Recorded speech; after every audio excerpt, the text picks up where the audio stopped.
Hi అందరికీ నమస్కారం. ఈరోజు శొంఠి యొక్క బెనిఫిట్స్ తెలుసుకుందాము. శొంఠి టీ గానీ, కాఫీ గానీ, పాలు గానీ, లేదంటే వాటర్‌లో గానీ వేడి చేసుకొని గనక మనం తాగితే పడిగడుపుతోని చాలా యూజెస్ ఉంటాయి. కాలేయ సమస్యలు, జీర్ణ వ్యవస్థ సమస్యలు, గొంతు సమస్యలు, జలుబు, దగ్గు సమస్యల్లాంటివి ఈజీగా పోతాయి. ఇలా శొంఠిని మనము పౌడర్ చేసి పెట్టుకొని గనక మనము టీలో గానీ, కాఫీలో గానీ చేసుకుంటే నేను టీ చేస్తున్నా. ఒక గ్లాస్ పాలు తీసుకొని 3 స్పూన్ల టీ పౌడరు, 2 స్పూన్ల షుగరు, ఒక 3/4 స్పూను శొంఠి పౌడర్ వేసుకొని మనము టీ మరిగించుకొని గనక పడిగడుపుతో తాగితే చాలా యూజెస్ ఉంటాయి. గ్యాస్ సమస్యలు కూడా పోతాయి. దగ్గు, జలుబు గనక ఉంటే తప్పకుండా ఉపశమనం కలుగుతుంది. ఇది ఆయుర్వేదంలో ఎక్కువగా వాడుతున్నారు. మీరు కూడా ట్రై చేయండి. లైక్ చేయండి, షేర్ చేయండి, సబ్స్క్రైబ్ చేసుకోవడం అస్సలు మర్చిపోకండి.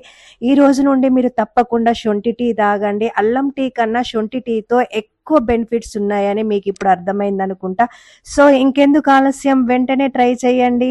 సబ్స్క్రైబ్ చేసుకోవడం మాత్రం అస్సలు మర్చిపోకండి. ఈ వీడియోస్ మీకోసమే చేస్తున్నా, మీ ఆరోగ్యం కోసం. హెల్త్ ఈజ్ వెల్త్ కదా, ఆరోగ్యమే మహాభాగ్యం. సో మీరు కాపాడుకోండి మీ